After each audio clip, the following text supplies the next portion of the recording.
আমি আজকে আপনাদেরকে লেবুর আচার দেখাবো। এই যে এই সাইজের লেবু, একদম হলুদ যেটা, এই লেবুটা দিয়ে আচারটা বানাতে হয়। এবং আমি এই যে এইভাবে লেবুটা নিয়ে এভাবে ভালো করে আগে ধুয়ে সেটাকে টিস্যু পেপার দিয়ে মুছে নিয়েছি। মুছিয়ে তারপরে সেটাকে আমি এভাবে 8 টুকরা করে কেটে নিয়েছি। আপনারা ইচ্ছা করলে 2 টুকরাও কাটতে পারেন, 4 টুকরাও কাটতে পারেন, শুধু দানাগুলি ফেলে দিতে হবে, দানা যেন না থাকে। তারপরে এটাকে আমি এভাবে কেটে নিয়েছি। এখন এর মধ্যে আমি লবণ দিচ্ছি। এই যে এরকম 1 বাটি লবণ দিলাম। এর সাথে একটু বিট লবণ, এই সেম পরিমাণে বিট লবণ দিলাম। এখন আমি একটু জৈন দিচ্ছি, জৈনটাকে চিনবেন, জৈন, এই একটুখানি জৈন দিচ্ছি। আর একটু গোলমরিচের, ক্রাশ করে গোলমরিচের গুঁড়া দিচ্ছি।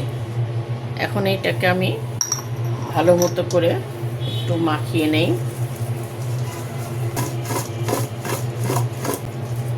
আমার মাখানো হয়ে গেছে, এটাকে আমি রাখছি, পরে দেখাচ্ছি। আমি এখানে 2টা কাচের বয়াম নিয়ে নিয়েছি। কাচের বয়ামটা ভালো করে শুকনা করে নিয়েছি।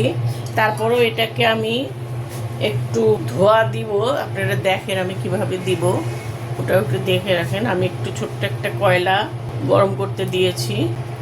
এই যে কয়লাটা, এটার উপর আমি 2টা লং দিচ্ছি। এখন আমি বয়ামটাকে এইভাবে একটু দিয়ে রাখি।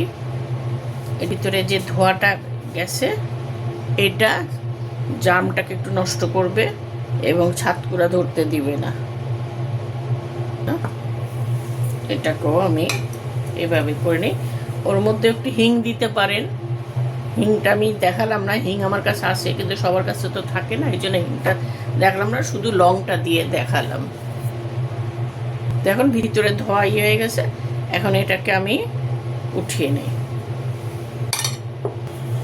আমি বয়ামের মধ্যে আচারগুলি ভরে ফেলেছি। এখন আমি যে রসটা, এই রসটা এর মধ্যে আস্তে করে একটু একটু করে ঢেলে দিব। এখন এটাকে আমি ঢাকা দিয়ে দিব। এই যে দেখেন, এটাকে আমি ঢাকা দিয়ে দিলাম। এখন এইভাবে আমি মিনিমাম 8 থেকে 10 দিন, এভাবে মিনিমাম 8 দিন আমি এভাবে রেখে দেব। এবং প্রত্যেক দিন এটাকে আমি একবার করে এভাবে একটু ঝাঁকি দিয়ে নেব। 8 দিনের আগে আমি এটাকে আর খুলবো না। আপনারা যদি রোদে দিতে পারেন 1-2 ঘন্টা রোদে দিবেন। আর যদি রোদ না থাকে রান্নাঘরের যে কোনো এক জায়গায় এভাবে রেখে দিবেন। প্রত্যেক দিন একবার করে এটাকে নাড়বেন, আর খোলা লাগবে না, শুধু নাড়বেন, আর কিছুই না। একবার করে খালি একভাবে একটু ঝাঁকি দিবেন। আর কিছু করেন 8 দিন পরে তারপরে এটাকে আমি দেখাবো। আমি লেবুর আচারের মশলাটা বানাচ্ছি। এখানে আমি দেখাতে ভুলে গেছি, এই জন্য আমি দেখাচ্ছি। এখানে আমি 3 চামচ সর্ষে, টেবিল চামচের 3 চামচ সর্ষে নিয়েছি। 2 চামচ শোক, যেটা বলে মৌরি, এটা নিয়েছি। 2 চামচ জিরা নিয়েছি। 1 চামচ ধনে নিয়েছি এবং 1 চামচ মেথি। এই 5টা উপকরণ দিয়ে আমি এটাকে একটু হালকা করে ভেজে নিচ্ছি। একটু হালকা করে ভেজে নেব, বেশি না। ঠান্ডা করে তারপর এটাকে আমি গুঁড়া করব। একেবারেই গুঁড়া করব না, একটু থাকবে আচারে যেভাবে দেয়। চুলাটা বন্ধ করে দিই, এই যাবে, এটা ঠান্ডা হোক, তারপরে এটা গুঁড়া করব। এই আচারটা এভাবে আমি 7-8 দিন 9 দিন রেখেছি। প্রত্যেক দিন এভাবে এটাকে ঝাঁকি দিয়েছি।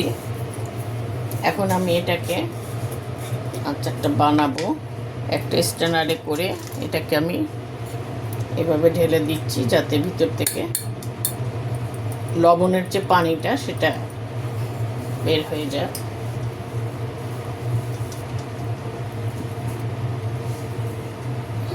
একটু দেখাচ্ছি এটা কতটুকু, দেখেন একেবারেই নরম হয়ে গেছে। মশলাটা আমি এর মধ্যে নিয়েছি, এটাকে আমি গুঁড়া করে নিব। বেশি গুঁড়া করব না। এখানে আমি 1 চামচ হলুদের গুঁড়া নিচ্ছি, একসাথে দিয়ে করব। আর কাশ্মীরি মরিচের গুঁড়া নিচ্ছি 1 চামচ। এখানে আমি 2 চামচ কাশ্মীরি মরিচের গুঁড়া নিয়েছি। এবার এটাকে আমি একটু হালকা একটু গুঁড়া করে নেব। দেখেন লেবু থেকে কতগুলি পানি বের হয়ে গেছে। এই পানিটা লবণাক্ত, এটাকে আমি ফেলে দিব। এটার মধ্যে আর দিব না, পানিটা ফেলে দিয়েছি। এখন আমি লেবুটাকে এর মধ্যে দিয়ে দিচ্ছি। এখন আমি যে গুঁড়া মশলাটা করেছি, মশলাটা আমি এখন এর মধ্যে দিয়ে দিব।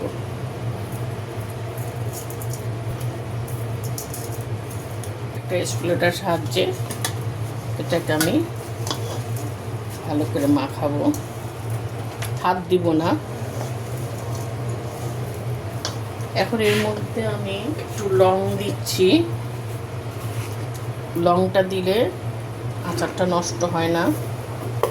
কালো জিরা দিচ্ছি, 1 চামচের মতো একটু কালো জিরা দিলাম। আর একটু হিং দিব। হিংটা দিলেও ভালো থাকে, ফ্লেভারটা ভালো আসে। অল্প একটু হিং দিয়ে দিলাম। এখন এটাকে আমি আবার ভালো করে নেড়ে নিই।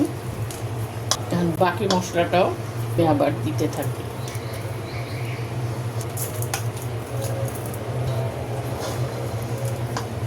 এবার আমি ভালো করে এভাবে মাখিয়ে নিতে। আপনারা যদি একটু টক মিষ্টি ঝাল খেতে চান তাহলে এর মধ্যে আপনারা চিনি দিতে পারেন, কিন্তু চিনিটাকে আপনারা ব্লেন্ডারে গুঁড়া করে সেই গুঁড়া চিনিটা দিবেন, তাতে তাড়াতাড়ি মিশে। আমি একটু গুড় দিব, এই জন্য গুড়টাকে আমার ঝোলা গুড় আমি একটু গরম করে নিয়েছি, যাতে কাঁচাটা ইয়েটা না থাকে, ঠান্ডাটা না থাকে। এই ঝোলা গুড়টাকে আমি দিচ্ছি।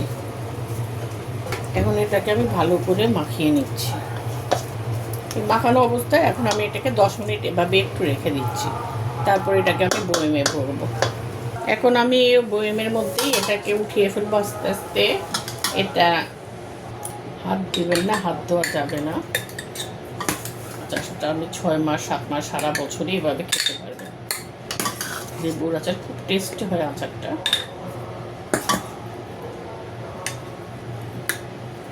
কাঁচের বয়মে রাখতে হবে, সবসময় খেয়াল রাখবেন, প্লিজ কাঁচের বয়মে রাখতে হবে। এই যে 2 বয়ম হইল, আমি তখন হালকা করে রেখেছিলাম যেটা ঝাঁকি দেওয়া যায়। এখন 2টা বয়ম আমার হয়ে গেল।